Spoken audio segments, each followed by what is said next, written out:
I'm so really delighted that you came, and thank you, Jerome's children, for coming also. It's a Sunday morning and raining, so I am, so that is, let's just start. So Satya Sai Baba, I mentioned. I wanted to thank Reverend Marcella for inviting me, and I wanted to thank Jerome for introducing me to your mom and into this community. We're new here, my husband and I. We moved here in July. So it's very special for us to have people and to begin to form relationships. And I believe that it was Satya Sai Baba who connected us because he is very preeminent in our lives. So I'm grateful to Baba and to all his miracles. And I felt when Reverend Marcella called me to talk, I felt Baba's hands gently going, okay, time, now, time for you to speak. So who am I? Reverend Donna El Haber. I am an ordained interfaith angel minister, and that's our beautiful dog, Harrison, who is an incredible gift from God. And on another day, we can talk more about the special way that he came into my life. But what do I do? So what does an angel minister do? Part of something called the angel ministry. And I channel love, healing, and miracles from God, the angels, from saints and ascended masters. And that's a picture from Padre Pio's garden. And it's a beautiful, amazing place, the National Center for Padre Pio.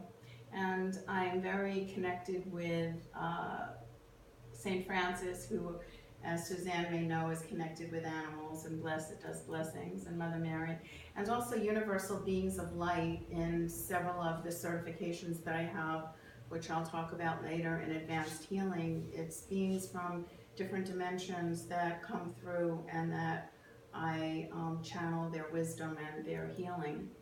So why do I do this? I do this to help both people and pets, and that's my neighbor's dog, Ruby, who's very, very dear to my heart also. I help them transform and heal, and I do this using what I have come to know as my breakthrough to break free process. And the way that this came about was in working with clients. I began to see patterns, and I developed ways of working with both people and pets that led to some remarkable breakthroughs. And what I hope for them, and what's my best intention for any pet or any person, and for myself as well, is for us to be able to break through past limitations. Reverend Marcella was just talking about how we bring stuff with us, and part of why we bring stuff with us is for reasons I'll talk about later. And it's not always easy to navigate our own breakthroughs. We often need guides and helpers to do that. So I want you to turn to the person next to you and say, you are an incredible miracle. Turn to the person next to you and say, you are an incredible miracle. Donna, you are an incredible miracle. Thank you. I want you again to turn to a different person and say, you are an extraordinary miracle, and I am so glad you are here. You are an extraordinary miracle, and I am so glad you are here.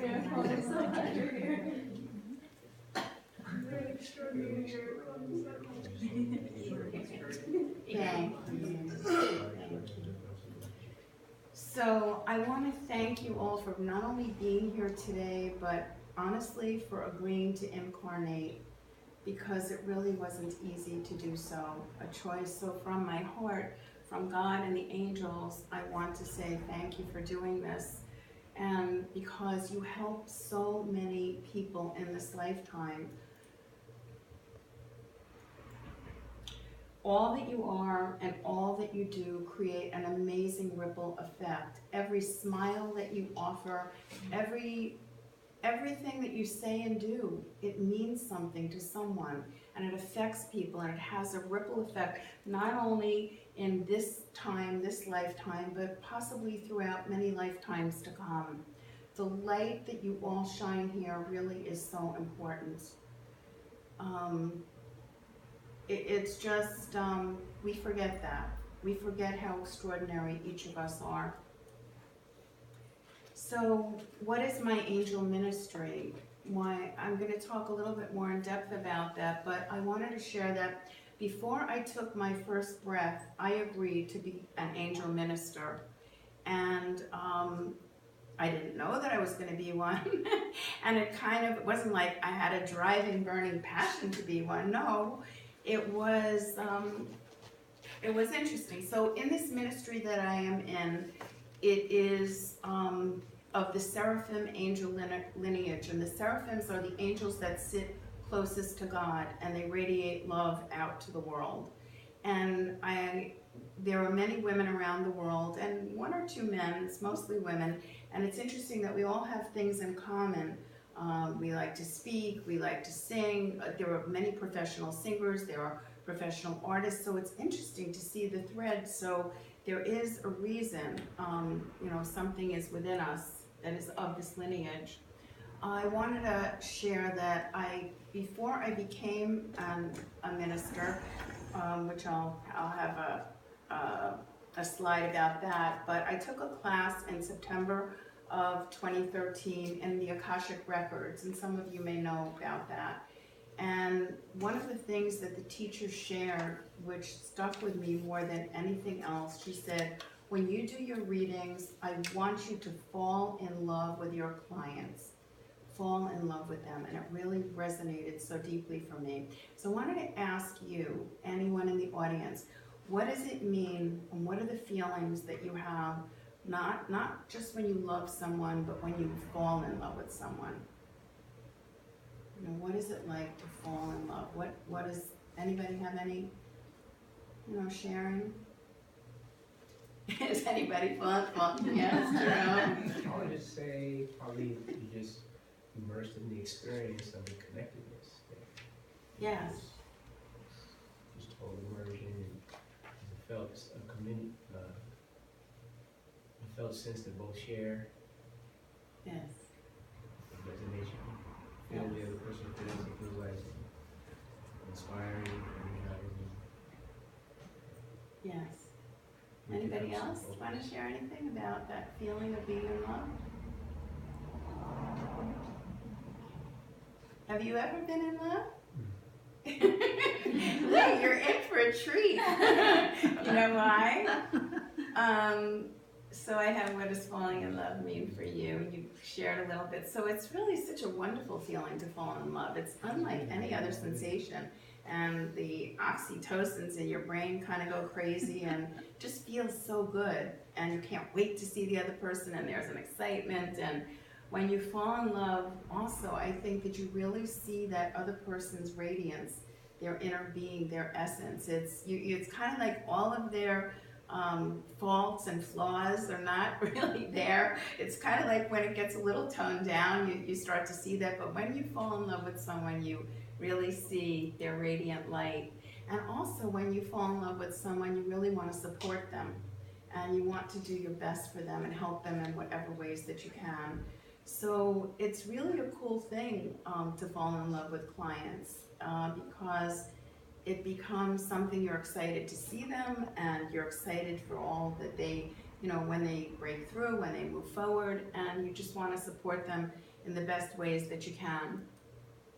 And I wanted to share about love because I'm talking about love. I believe that, and part of why, I'm going to talk about my breakthrough to break free process, and love is the central force of that. And it's why I chose the name, Love, Healing, and Miracles, and I'll get to that right after this. But Charbel came into my life, and he was the healing medicine, and I met him online in November of 2011, and his love was more healing to me and in my life than any healer, any psychic, any doctor, any practitioner ever could have offered me. So our teacher who introduced us said, you cannot heal absent of love. You cannot heal absence of love. It is the center of everything. So Harry also is so healing also. Every day he provides unconditional love. And Harry makes me feel a little bit how it might feel like to have God loving me, because it's a God who really likes a lot of treats. That's what it makes me feel like. So I chose my business name, Love, Healing, and Miracles, because I felt it was so important. So I feel that with love, and when someone feels loved, so much healing comes. And when the healing comes, also so many miracles come. So I wanted to talk about my connection to the angelic realm. How did this happen? So I don't know, sometime, I'm not even sure exactly when in my life, I just started to collect angel statues, and my cousins noticed it, and they said, oh, I think I'm gonna go collect some angel statues too. And then I just always found myself attracted to angels. There was something about it. And I took a class, and the first class I took, oh, you know, that was nice, that was fun, and I did well. And then I took a second class, and that's when something clicked very, very deeply for me. And I knew that, you know, this was something that was a calling. And after becoming an angel minister, I became more serious about my calling. I wanted to show you this room. This is on April 25th. I was ordained a minister at this beautiful rustic retreat center in Ben Lomond, California. And it was so secluded and so quiet, and it was amidst the beauty of the sequoias. I don't know, has anybody ever been there? It's very, very special, very beautiful. And I sat on the floor of that beautiful room on the day that I was ordained, and in deep contemplation, and my angel minister came over to me and she said, what is it that you want your ministry to be? So what is my ministry to be? What is it about? I said, I wanted to let everyone know what a miracle they are, and not to forget it, and not to forget their divine essence, their divine spark, the amazing beings that each of us are, because too often we go around with so much negative self-talk. We remember not all the compliments we may have received, but the one person who said something that slighted us. My mission and my ministry is to remind everybody of their magnificence and of their radiance.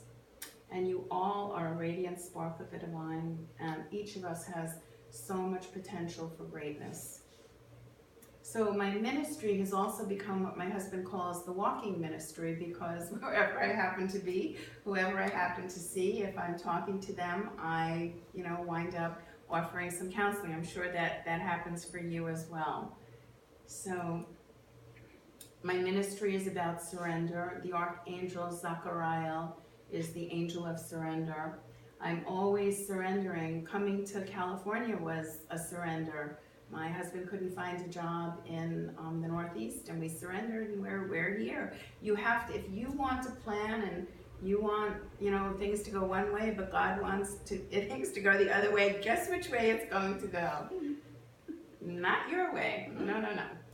It's also about hope, and the Archangel Phanuel is the angel of hope. We always have to remind ourselves to be hopeful, especially when we're going into Mercury retrograde. There will always be sunshine after the rain. We hope there'll be some outside. It's about, my ministry is about trust and faith, and I always come back to that, and I'm always being tested in that, always being tested. I don't know, does anybody else feel like their faith is being tested in this lifetime? And their trust, yeah. And so many miracles, and that's a picture of the beautiful Mother Mary from Yugoslavia, Medjugorje, who created so many miracles. And this is one of Charbella's favorite icons, and she blesses us all the time. We have her in our bedroom. So I wanted to talk to you just a little bit about my healing work, and I have a bunch of different certifications. It started in about 2001, beginning with Reiki. And I do things from reconnective healing, Arcturian healing light, matrix energetics, access consciousness. But the point is that, not that I do all these things, but that I was guided to learn about each of the modalities. And I have a very deep toolkit to choose from when I'm working with people for whatever problems they're going through, I decide what feels right, what feels best, and it's a blessing to have, these many things. And from the work that I was doing with quantum energy, and because I'm a minister, I developed something called quantum prayer, and it combines the physics of quantum energy with prayer.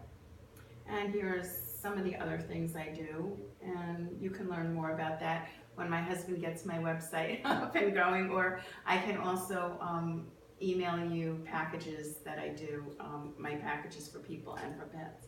So my work with pets, which Suzanne likes a lot, and that's great. That was my dog Socrates, who was my master teacher and the angel in my heart. I over-vaccinated him because I didn't know better back then, and it was meant to be though, so that I could learn how to make him better. And he led me on an incredible path of taking many different classes in healing for animals and behavior, and I am so grateful to him and feel his presence. So I'm an animal communicator, and that was at Pet Value in New Jersey. I did sessions at a pet store, and as well as personal readings. And I also am a certified Tellington T-Touch practitioner for companion animals. Does anybody know about T-Touch? Oh, that's great. So you know that's Linda Tellington-Jones, who's the creator of that. And she came to one of the trainings that I organized. And by the way, if anyone's interested, there are going to be 2 trainings here in San Diego that one of the women I know is going to be hosting. And I use all my energy healing on animals as well, which is really cool because they're so honest. They're so honest. And Harry loves to get training. I help find lost pets. Tango was missing for several months, and I helped not only him come back and gave advice and information, but helped keep the spirits of his guardian, actually his breeder, up while he was missing through the cold winter of New Jersey. But God is so gracious, and he returned. And I also help senior pets live better lives. That's Maddie Rose. And she's an amazing little girl, and with pets heading for their transition, because it's so hard as what Suzanne is going through right now when our pets are senior. So I wanted you to raise your hand if any of this feels true for you. Have you ever felt that you wanted to accomplish something, but you never seemed to be able to do so? This thing that you wanted to accomplish. Anybody raise your hand? Yeah. Do you notice some negative patterns that keep recurring in your life, but you can't understand why? Anybody raise your hand? Okay. Do you ever feel like you're on the wrong road, headed in the wrong direction, while you see others driving swiftly by on the more open roads? Yeah. Or sometimes you feel like a salmon swimming upstream, trying to get to your goal or your destination, and rather than just kind of being driven along on the stream, you're like trying to swim upstream. Yeah. So, have you felt frustrated because you can't, no matter what you do, you can't seem to change certain patterns in your life, and you're unable to create what you want, what you really, really want in your life? So turn to the person next to you, because all of you raised your hands, and say, "It's nice to know I'm not alone." Turn to the person next to you. Well, Donna, it's nice to know. I'm not alone. We're all in this together. We're all in this together. It's that a lot of this happens because there are subconscious programs running in our lives, from our parents, from culture, from all kinds of sources, and we don't see our blind spots. We just can't see them. And I'm going to share with you, one of my blind spots that. Excuse me, Is that okay? a packet is coming around. She